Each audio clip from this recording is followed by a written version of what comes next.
All right guys, well in today's video, we're gonna be talking about some tips on how to successfully move plants that are already growing in your garden. In particular, I'm gonna be moving this viburnum from this location back behind my fence. I'm sick of seeing this. The deer would eat it if I didn't have this cage. So I'm gonna be putting something else in here that is more deer resistant in particular, and Ilex opaca American holly.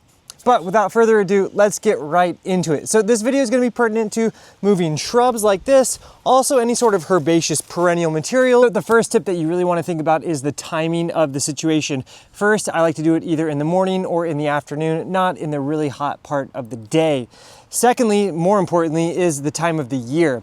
I'm here in the middle of May in Westchester, Pennsylvania, zone 6B, 7A, and I like to do this when the nighttime temperatures are going to be in the 40s or 50s. If you live where it's super warm all year round, well, that you just got to do with what you have.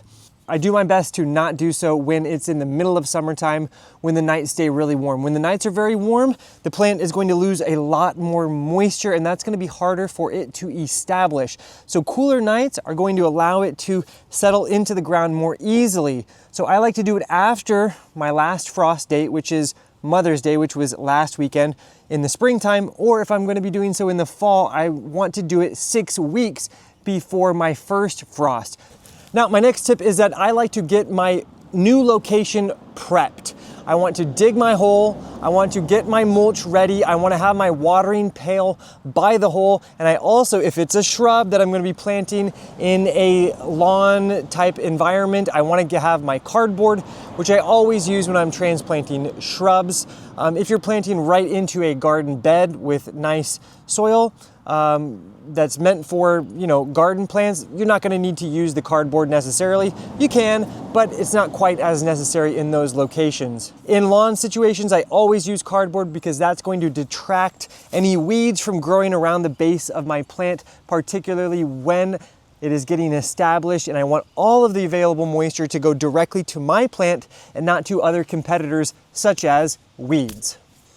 Now, as you can see, this plant is pretty upright, not very wide around, but that does not mean that I want to just dig my hole right outside of where those stems are. I want to always dig at least about 8 to 12 inches around the base of my plant. And so that's going to ensure that all of the roots that are growing beneath this plant get dug up successfully. But of course, that circumference is going to be dependent on the size of your plant. A plant this size, 8 to 12 inches would be good. A smaller plant, you won't need to dig as large of a hole.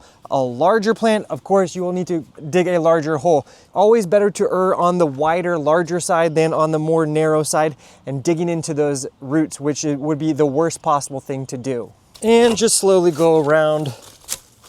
And you can see as I go around, I lift up, and you can see that when I lift up, it's lifting up right here. That means I haven't really gotten to the roots. We're gonna go around, loosen up all the way around the edge.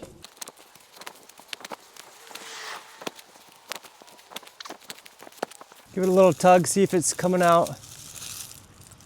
Nope, not yet. So that means I'm gonna get a little bit closer this time.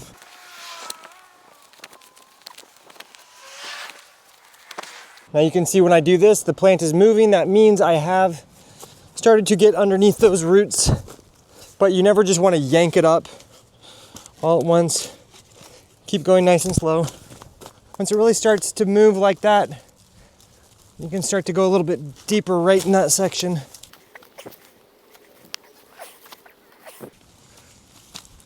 And there you go.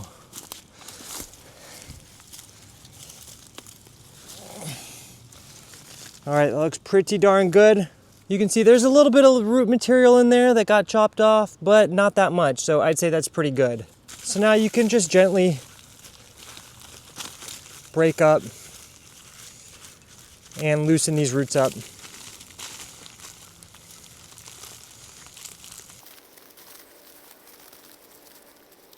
And now just try to straighten them out in case they're a little bit tangled. That's going to help it to assimilate better. There you go.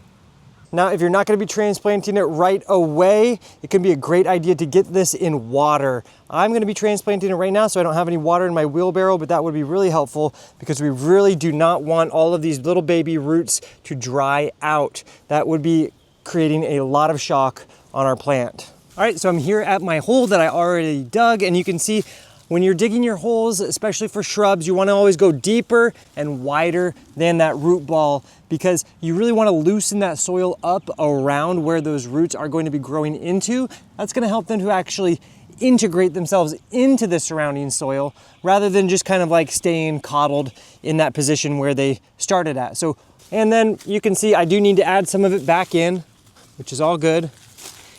And we're always going to be backfilling with our native soils. If you're growing in a already prepared garden bed, well, you probably have some nice soil in there. But for things like this, we always want to plant in our native soils because that is what they're going to be growing in for the duration. So we don't want to supplement by adding in some potting mix into this hole.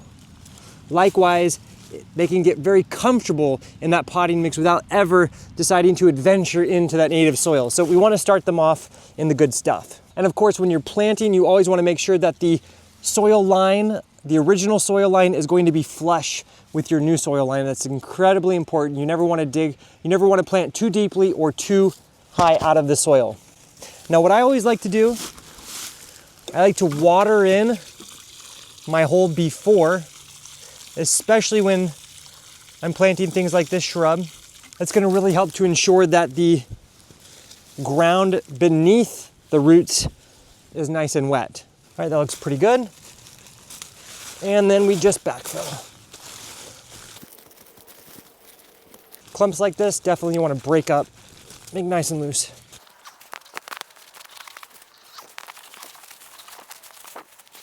Looks a little bit crooked, so I'll try to straighten it out a little bit. Now we add our cardboard. In my case, always leave about 2 inches from that stem. Next, we're going to use a nice layer of mulch, which I just use raw wood chips from chipdrop.com, totally free.